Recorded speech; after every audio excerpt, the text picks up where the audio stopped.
wechego mago mag yudo ratiro e yo makare. Kaluwore kod thuon wacha mano mar higani, mano mar juma, mar neno ni jopiny opuonje wi chike mopogore opogore. Liekore ni jopiny yudo ratiro margi e yo makare, gin ohinga mage ma seche moko jopiny yudo kata chiedhnade mage ma jopiny yudo ahinya to e kinde ma koro gitemo mar mondo mi giyud ratiro margi e yo makare. Ahinya to e jumani mano ma uwuok oko, mano mar puonjo jopiny. To ere kaka un kaka ukinde uneno ni ohinga makamago ogolgi mondo japiny moro amora obed kod thuolo mar yudo ratiro margi e yo makare? Sharon. Joyce, nitiere shida mang'eny ma jopiny neno. Kwa chako gi mokwongo ma yudo ka en very common mar delayed justice. Iyudo ka ng'ato dhi e court mar mondo mi oyud ratiche gimno machando chunye, obed case moro amora, obed issue mar weche nyithindo, obed case mar law. Chiyudo ka gini dwa dhi aming'a, odhi aming'a ma kendo yud kata ng'ama nodhi e court o give up. Owacho ni gini odhi aming'a, we kora wera kode nikech chal maka gini ok konya. Mano gimokwongo. Justice overstretch sana, odhi mang'eny kabisa. I expect kata ni nitiere kinde minyalo bedo ni gini nyalo rume, to odhi malach kabisa. Mar ariyo en aspect mar corruption kod influence. Iyudo ka ng'enyne jogo ma lwetgi tek, jogo mantiere gi nyalo, thothne iyudo ka gine ma giwuok e justice system ka gintiere gi loch kata giyudo gino ma gidwaro.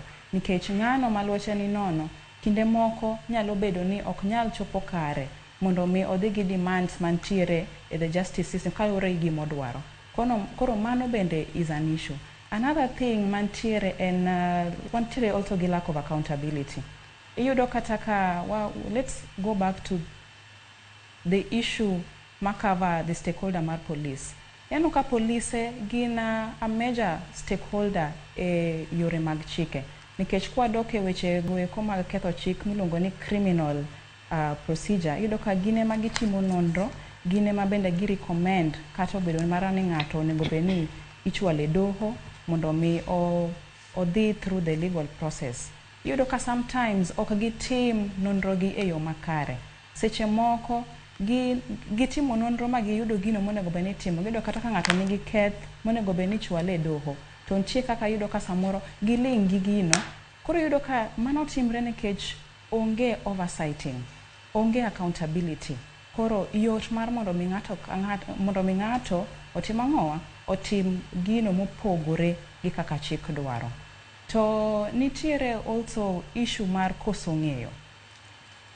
Nitiere sani dhano mang'eny ma ok ong'eyo kata ka ratiche irocho. Ok ong'eyo ni mano en gi ratiro, to ok ong'eyo ni irocho. Omiyo ok onyal ng'eyo ni mae kotimore onego akaw hatua makama kata makama mar mondo mi ayud kony.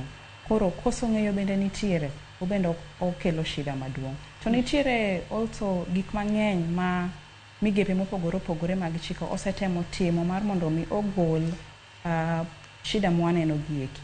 Mokwongo waneno ka on the issue mar delayed justice, waneno ka nitiere sani specialized courts mobiro matemo mar tieko cases mopogore opogore, especially moko matindo tindo within a short period of time.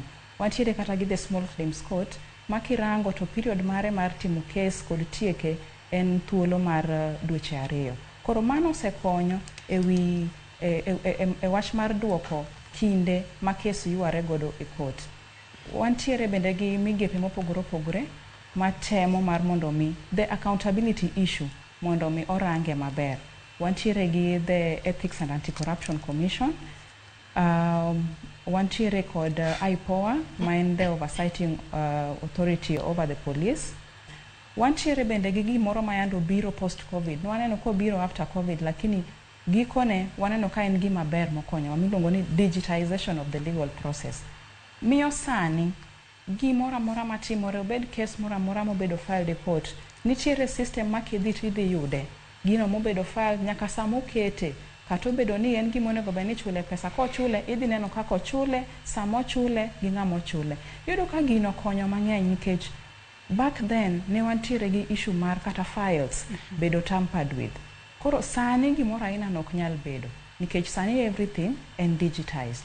Opogore gi ndalo machon mane files ne gintiere manual, ne ntiere physical files. Iyudo ka yot mar mondo mi kata jatich mar doho odhi ogol gino mane osekete file manyalo rocho weche mag chike mbele. Sharon, ilero kanyo kapok awe wachno inyalo mana tieko kapok wabiro ir wini. Nitiere kendo erokamano. Nitiere kendo issue mar ADR. Iyudo ka ADR en alternative dispute resolution mechanisms. Ok gigo duto kata ok chandruok duto madhi gi yore chike monego bed ni chwale mbele doho. Nitie moko minyalo tiek oko mar doho. Tiyudo ka kinde duto thothne jomoko dhi e court ka ok ging'eyo ni nitie yore moko ma bende ginyalo luwo. To gima court osebedo ka timo kata the justice system osebedo ka timo en rango cases go eko minyalo losi kata ma ji nyalo wuoye oko mar doho. To ka nitiere iyudo ka ng'enyne ok giwegi mar mondo mi gibed e court ni ibiro winjgi e mbele court. Iyudo ka ioro jogo mobiro e court, obed ng'ama odonjo gi ng'ama odonjne, ioro gi oko mar mondo mi gidhi gibedi ka giyudo kony mar ng'ano miluongo ni mediator mar mondo mi okonygi gilos wachgino oko mar court. Iyudo kokonyo nikech o reduce the costs mar the legal process kendo the time madino kawe court iyudo ka dok piny. Ilero kanyo makare ahinya Sharon, kendo yie